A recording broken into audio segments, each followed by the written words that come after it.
Olá e sejam muito bem-vindos. Nós estamos começando hoje uma série de conversas para analisar os materiais do autor Ronaldo Magalhães. Exato. E o nosso objetivo aqui é bem direto, e eu acho que é uma dor de muita gente. Tentar entender por que tantos líderes de negócio sentem que a tecnologia, sabe, apesar de todo investimento, parece que não entrega tudo que promete. Ou pelo menos tudo que poderia. Pois é, e vale o aviso de que esta análise, assim como as próximas, será publicada diretamente nos canais do autor, lá no YouTube e no Spotify. Isso. Para este nosso primeiro mergulho, a gente vai se debruçar sobre um material que dá o pontapé inicial em toda a tese dele. O episódio inicial, o que está por trás de uma TI bem-sucedida para a organização. Ok, vamos desempacotar isso. Cadora. Ele defende que, no fim das contas, todo o gerenciamento de serviços de TI, ou o famoso ITSM, se resume a apenas duas coisas: aumentar a receita e reduzir os custos da empresa. E a nossa missão aqui é entender o que essa afirmação realmente significa, na prática, para os executivos, para os gestores de TI e, claro, para todo o ecossistema de fornecedores de tecnologia. Exato. O que é fascinante nessa abordagem, assim, de cara, é que ela tira a TI à força da sala dos servidores e a coloca na mesa de reunião do board. O argumento do autor é que se qualquer investimento em tecnologia, seja em segurança, infraestrutura, um software novo, qualquer coisa, se não puder ser traduzido para um desses dois objetivos financeiros, o executivo de tecnologia falhou. Falhou na comunicação de valor. Exatamente. Aos olhos do C-Level, ele continua sendo apenas o gerente de um inevitável centro de custo. Certo. Mas vamos começar por aí, então. Essa afirmação de que todo o ITSM se resume a aumentar receita e reduzir custos, não é uma simplificação, sei lá, um pouco perigosa, uma visão reducionista demais? Ou será que é justamente essa clareza brutal que falta para o C-Level finalmente entender o valor estratégico da tecnologia? Boa pergunta. Olha, essa é a grande questão, né? E a tese dele vive exatamente nessa dualidade. Porque, à primeira vista, parece simplista. Qualquer profissional de TI vai dizer: peraí, meu trabalho é muito mais complexo que isso. E a segurança? E a conformidade? A experiência do usuário? Exato. Mas o autor argumenta que o poder dessa simplificação está em criar o que ele chama de uma linguagem universal entre a TI e o business, fechados no mês. Métricas que o negócio não entende, né? Exato. Mas sim com o impacto que essas ações geram. Em vez de dizer, precisamos de um novo firewall, o discurso, segundo a tese dele, deveria ser: precisamos de um novo firewall para proteger nosso e-commerce de ataques que podem nos custar milhões em receita perdida. A conversa muda de característica para benefício. Entendi, mas ainda fico com uma pulga atrás da orelha. E os investimentos cujo retorno não é tão direto? Eu penso em projetos de arquitetura de longo prazo ou investimentos pesados em compliance e em segurança que não geram receita, mas evitam multas, evitam danos de imagem catastróficos. Certo. Como essa tese lida com isso?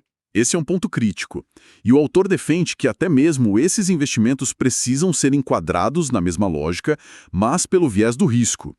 O investimento em compliance, por exemplo, não aumenta a receita, mas ele protege a receita ao evitar multas que a destruiriam. Ah, faz sentido. Um projeto de modernização de arquitetura não reduz o custo amanhã, mas evita um custo futuro muito maior com manutenção ou com a perda de agilidade competitiva. É uma ginástica de comunicação, sim, mas que força o líder de TI a pensar como gestor de riscos do negócio. Entendi.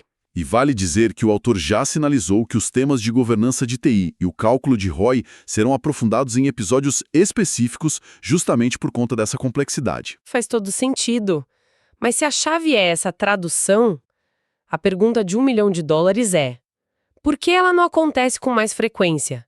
Se parece tão óbvio, por que ainda existe o que o autor Ronaldo Magalhães chama de abismo linguístico entre a TI e as outras áreas? Bom, o autor aponta para razões que são profundamente humanas, sabe? E também organizacionais. A primeira, e talvez a mais forte, é o que ele define como a zona de conforto do operacional. Zona de conforto? Sim. Para muitos líderes e equipes de TI, é imensamente mais seguro e mensurável falar sobre a saúde dos servidores do que sobre o valor gerado para o business. O jargão técnico, segundo ele, acaba funcionando como uma barreira de proteção. Uma fortaleza feita de siglas. Dentro dela, a métrica é o controle, o uptime, o SLA. É um mundo que se tem domínio. Falar de market share ou EBITDA é entrar num campo de batalha com outras armas. Perfeito, é mais fácil ser cobrado por algo que se controla 100% do que por um resultado de negócio que depende de, sei lá, inúmeros outros fatores. A segunda razão apontada é a falha de tradução em si. Certo. Não é só uma questão de vontade, mas de habilidade. O C-Level fala em crescimento, margem, eficiência. A TI fala em latência, APIs, throughput. São dialetos diferentes, e o autor argumenta que o ITSM deveria ser o tradutor oficial, mas na maioria das vezes ele vira só mais um conjunto de jargões técnicos, como o ITIL. E sobre isso, para quem se interessa pelos erros mais comuns na implementação do ITIL, o autor vai detalhar esse tema no episódio Saiba por que o ITIL implementado na sua empresa não gerou valor para o negócio. Exato. E o terceiro fator que ele menciona, que amara tudo isso, são os incentivos errados. Pensa bem, como a maioria das equipes de TI é recompensada? Pela estabilidade. O bônus vem quando nada quebra. Exatamente. Isso cria uma cultura que, por natureza, penaliza o risco. E a inovação que poderia gerar nova receita é inerentemente arriscada. O sistema de recompensa favorece o conservadorismo. Não a parceria estratégica para o crescimento. De jeito nenhum. Eu lembro de um caso onde uma equipe foi duramente criticada porque um projeto piloto de automação, que prometia cortar custos operacionais em 30%, teve um problema e precisou de rollback. O recado que a empresa passou foi: não tentem coisas novas. Nossa. O resultado: ninguém mais ousou sair do feijão com arroz. E essa dinâmica interna que você descreveu certamente transborda para o mercado. Como isso afeta a relação com os fornecedores de tecnologia? O autor analisa o que ele chama de comoditização do outsourcing. Como uma empresa de TI que vende serviços pode escapar dessa armadilha do preço baixo e provar o seu valor? Esse ponto é crucial, porque ele conecta a teoria com a realidade do mercado. Ronaldo Magalhães descreve um ciclo vicioso que, olha, muitos que estão nos ouvindo vão reconhecer.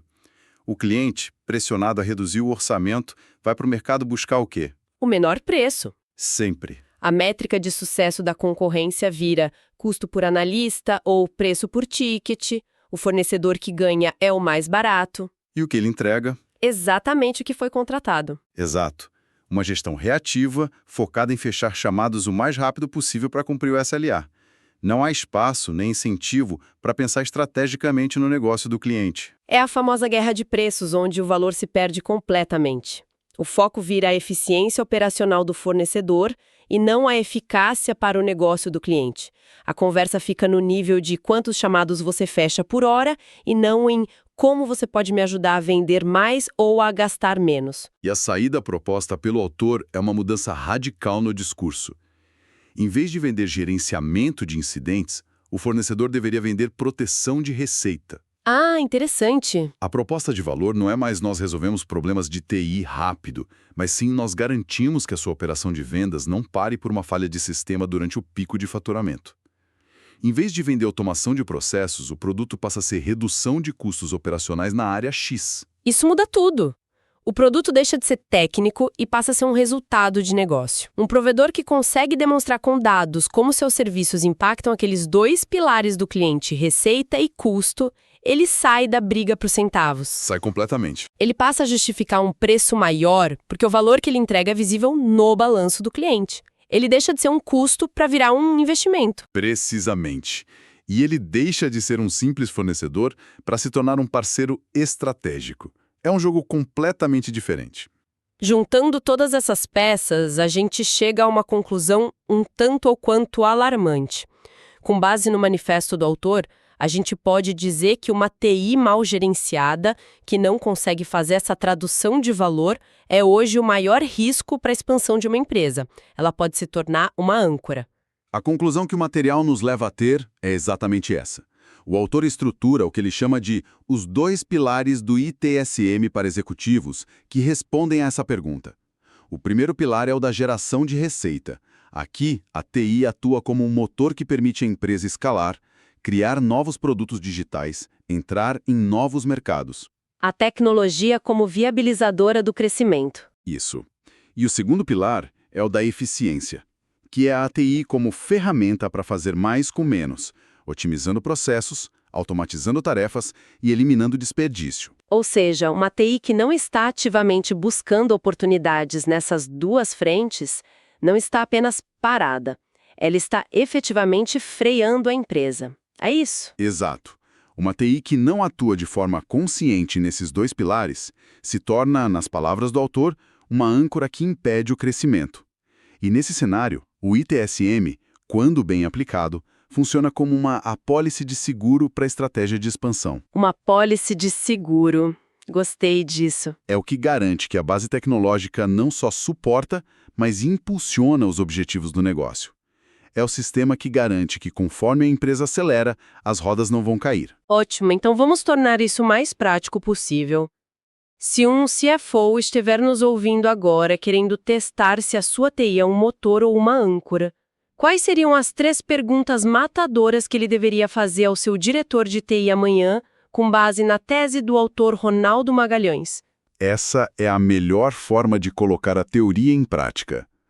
Baseado nos pilares do autor, eu diria que a primeira pergunta seria algo como: além de manter tudo funcionando, qual projeto de TI do último trimestre contribuiu mais diretamente para o nosso aumento de receita ou para a eficiência de qual processo de negócio específico? Certo. Essa pergunta força a saída do discurso técnico. Totalmente. Uma resposta ruim seria: migramos 10 servidores para a nuvem. Uma resposta boa seria: migramos nosso e-commerce para a nuvem, o que reduziu o tempo de carregamento da página em 50% e resultou num aumento de 5% na taxa de conversão de vendas. Direto ao ponto, sem espaço para falar de uptime. A segunda, imagino, seria sobre o futuro, o orçamento. Exatamente.